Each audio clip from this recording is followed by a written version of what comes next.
আসসালামু আলাইকুম। কেমন আছেন সবাই?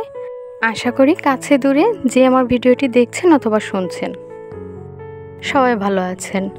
আলহামদুলিল্লাহ, আল্লাহ তাআলার অশেষ রহমতে আমরাও সবাই ভালো আছি। সবাইকে ওয়েলকাম করছি জান্নাতের সুখের নীড়ে আমার নতুন আরও একটি লাইফস্টাইল ব্লগ ভিডিও দেখার জন্য। আমি জান্নাত। আপনাদের মাঝে যখন একটি ভিডিও শেয়ার করি আমি সবসময় চেষ্টা করি একটি পরিষ্কার পরিচ্ছন্ন ও ভালো ভিডিও শেয়ার করার জন্য। তো আমার আজকের ভিডিওটা একটু এলোমেলোভাবে হয়েছে, আশা রাখছি কেউ কোনো কিছু মনে করবেন না। আর আগের ভিডিওগুলো যেমন ভালোবেসে দেখে থাকতেন ঠিক তেমনই ভালোবেসে দেখে নেবেন। তো এখানে সকালের নাস্তা করে আমি লাউ শাক ধুয়ে দিচ্ছিলাম। আজকের ভিডিওর প্রতিটি জায়গা আপনাদের জন্য খুবই অপরিচিত, কারণ এটা আমার বাসা না, এটা আমার মায়ের বাড়ি, মায়ের সংসার।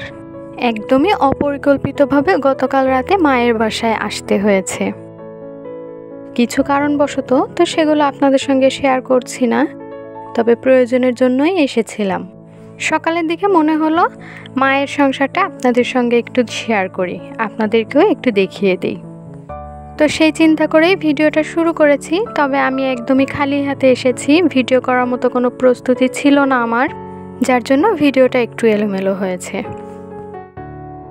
এই হাতে মাখা লাউ শাকটা খেতে যে এত মজার হয় আমি আপনাদেরকে বলে বোঝাতে পারবো না, যার জন্যই সম্পূর্ণ রেসিপিটি আপনাদের সঙ্গে একটু শেয়ার করেছি। চাইলে কেউ বাসায় একদিন ট্রাই করে দেখতে পারেন, এটা খেতে অসম্ভব মজার হয়, বিশেষ করে হাতে মাখিয়ে যে রান্না করে এই জন্য। আর তার থেকেও বড় কথা হচ্ছে মায়ের হাতে রান্না মানেই ভালোবাসা, আর এর স্বাদ যেন পৃথিবীর সেরা স্বাদ, সেরা মশলা। সব রান্না একদিকে, মায়ের হাতের রান্না সবার উপরে। মায়ের হাতের রান্নার খাবার শুধু খাবার নয়, এতে থাকে এক বুক ভালোবাসা আর শান্তি। এই স্বাদের তুলনা হয় না, যা অন্য কোথাও খুঁজে পাওয়া যায় না। আমার মনে হয় এটা শুধু আমার মনের কথা না, এই পৃথিবীর প্রতিটি সন্তানের মনের কথা। এখানে আম্মু আমার জন্য আমার পছন্দের তরকারি রান্না করছিল। লাউ শাকটা খেতে আমার ভীষণ ভালো লাগে, তো যার জন্য আম্মু আমার জন্য লাউ শাক নিয়ে এসেছিল আর পাবদা মাছ রান্না করেছিল।